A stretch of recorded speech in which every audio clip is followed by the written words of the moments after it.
যুদ্ধ হয়। এবং স্বাধীনতা যুদ্ধ বলতে আমরা যে বুঝি, পূর্ব পাকিস্তান এবং পশ্চিম পাকিস্তানের মধ্যে একটা গৃহযুদ্ধ হয়। পশ্চিম পাকিস্তানের বিরুদ্ধে বিদ্রোহ করে বামেরা এবং আওয়ামী লীগ, এবং শেষ হয় ভারতের সামরিক অভিযান এবং তাদের কাছে পাকিস্তানের ইস্টার্ন কমান্ডের আত্মসমর্পণের মধ্যে দিয়ে।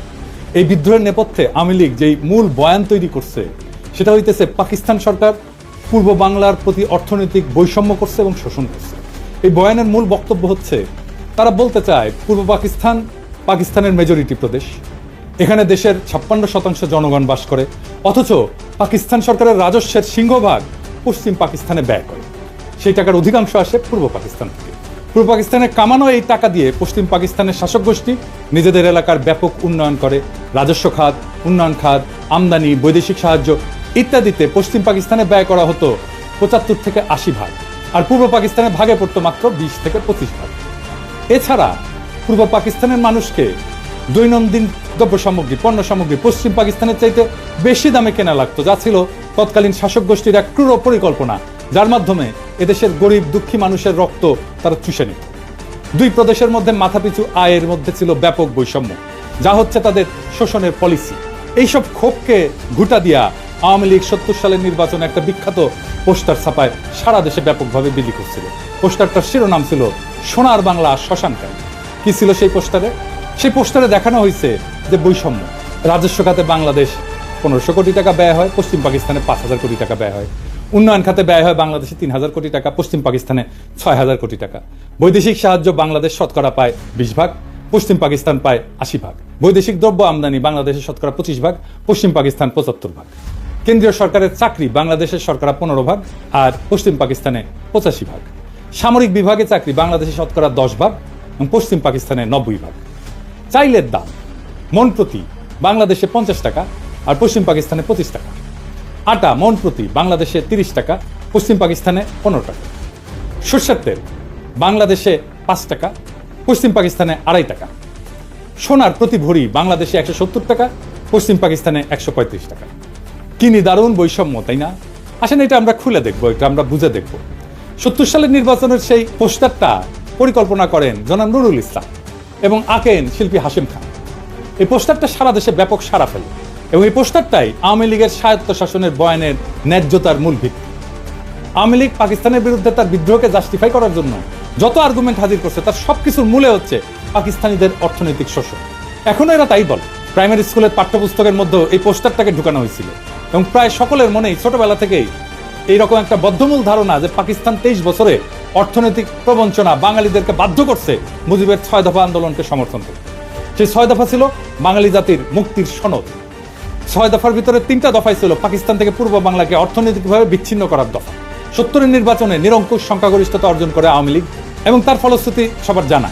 60-এর দশকের শেষ দিকে পূর্ব বাংলার পত্রপত্রিকা ঘাটলেও এই অর্থনৈতিক শোষণ এবং বৈষম্যের বয়ানটাই মূল থিম হিসেবে লক্ষ্য করা। যে কোনো বাংলাদেশিকে যদি আজকে জিজ্ঞেস করা হয় যে পাকিস্তানের বিরুদ্ধে বিদ্রোহ করার প্রধান যৌক্তিকতা কি, সে উত্তর দেয় পাকিস্তানিদের অর্থনৈতিক শোষণ। এর মানে আওয়ামী লীগের তৈরি করা বয়ান একদম শেকড় গেড়ে বসছে দেশের বুকে। কারণ আওয়ামী লীগ যে ভুয়া অর্থনৈতিক বয়ান তৈরিতে পারদর্শী তাই প্রজন্মকে চোখে আঙুল দিয়ে দেখা দেওয়া লাগবে না। বিগত 15 বছরে আমাদের সবার একদম চোখের সামনে আওয়ামী লীগ পরিসংখ্যান নিয়ে ভয়ঙ্কর কারচুপি করে মহা উন্নয়নের এক বয়ান তৈরি করছে, যেখানে বাস্তবতা হচ্ছে দেশের সব ব্যাংক এবং আর্থিক খাতকে লুটপাট করে নিঃশেষ করে ফেলা। কিছুদিন আগে বাণিজ্য উপদেষ্টা বলছে যে সব মিথ্যা পরিসংখ্যান দেওয়া হতো জিডিপি সহ। এটা এমন না যে এখন বলা হচ্ছে, হাসিনার আমলেও পত্রিকা মিথ্যা পরিসংখ্যান নিয়ে লিখত। জিয়া হাসান একটা বই লিখছিল উন্নয়ন বিভ্রম নামে, কিভাবে মিথ্যা পরিসংখ্যান দিয়ে উন্নয়নের বয়ান তৈরি করা হতো।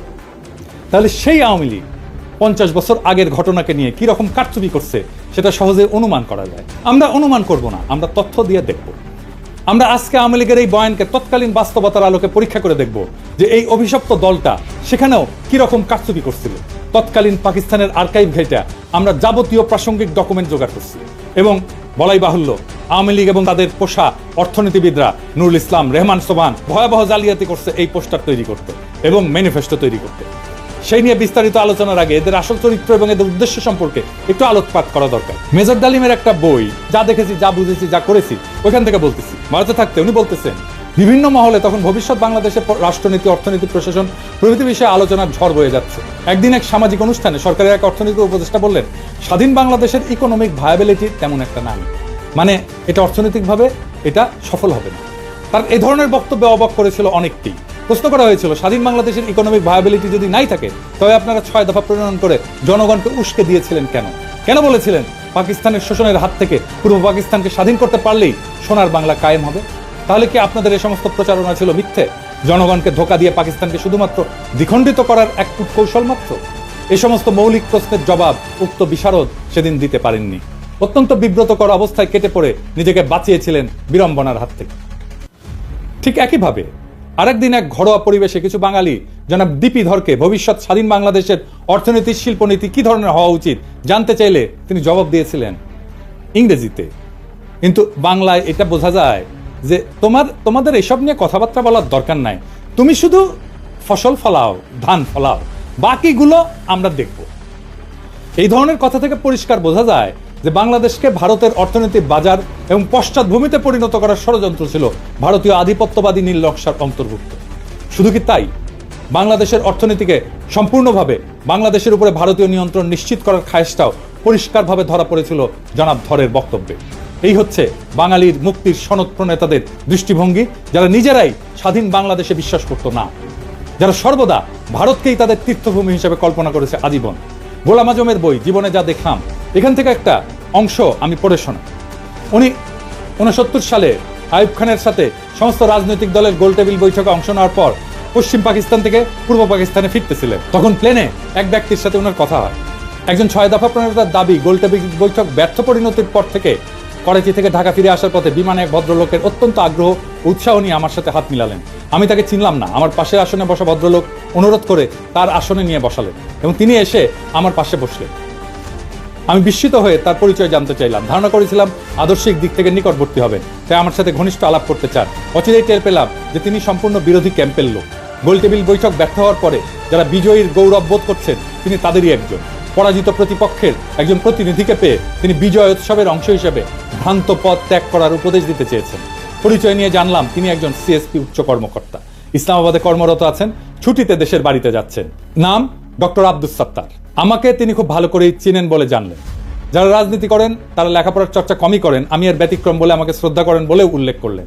আমার সাথে আলোচনার সুযোগ পেয়ে তিনি খুবই খুশি হয়েছেন বলেও জানিয়েছিলেন। এভাবে কতক সৌজন্যমূলক কথা বলে তিনি বক্তব্য শুরু করলেন।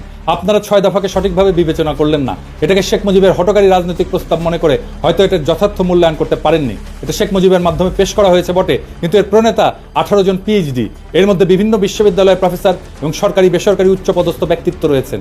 এটা অত্যন্ত সুচিন্তিত এবং সুপরিকল্পিত ফর্মুলা যা 8 কোটি বাঙালির ভাগ্যের দ্রুত পরিবর্তন করবে। আমি জিজ্ঞেস করলাম, ওই 18 জন পিএইচডির মধ্যে আপনি নিশ্চয়ই অন্যতম?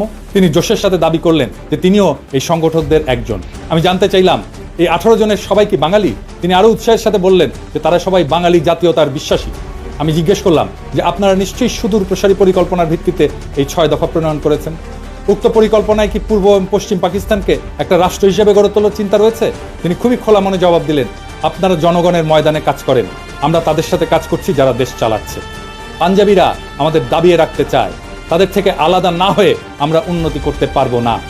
আমাদের দু অঞ্চলের মাঝখানে ভারত, এই অবস্থায় এক রাষ্ট্রের অন্তর্ভুক্ত থাকা অস্বাভাবিক। আমি বললাম, আমরা সংখ্যাগরিষ্ঠ, দেশ গণতন্ত্রের পথে এগুচ্ছে, আমরা কেন্দ্রীয় প্রাধান্য বিস্তার করব, আমরা কেন আলাদা হওয়ার কথা চিন্তা করব? তারা আলাদা হতে চাইলে দেখা যাবে। এর জবাবে তিনি এমন কথা বললেন যা শুনে আমি চমকে গেলাম। তিনি বললেন, বাঙালি জাতি হিসাবে আমাদেরকে চিন্তা করতে হবে 47 সালে বাঙালি জাতিকে বিভক্ত করায় আমরা জাতি হিসেবে দুর্বল হয়ে গেছি। বাঙালি জাতি ঐক্যবদ্ধ হলে গোটা উপমহাদেশে আমরা বিশাল মর্যাদার অধিকারী হতে পারবো। আমি জানতে চাইলাম, পশ্চিমবঙ্গের বাঙালিরা কি ভারত থেকে আলাদা হয়ে আমাদের সাথে মিলে আলাদা রাষ্ট্রে অন্তর্ভুক্ত হতে রাজি হবে? তিনি আস্থার সাথে বললেন, আলবত তারা প্রস্তুত হবে, তারা কলকাতাকে রাজধানী করতে চাইবে। বঙ্গদেশ বিভক্ত না হলে তো আমাদের পূর্ব পাকিস্তানের রাজধানী কলকাতাতেই থাকতো।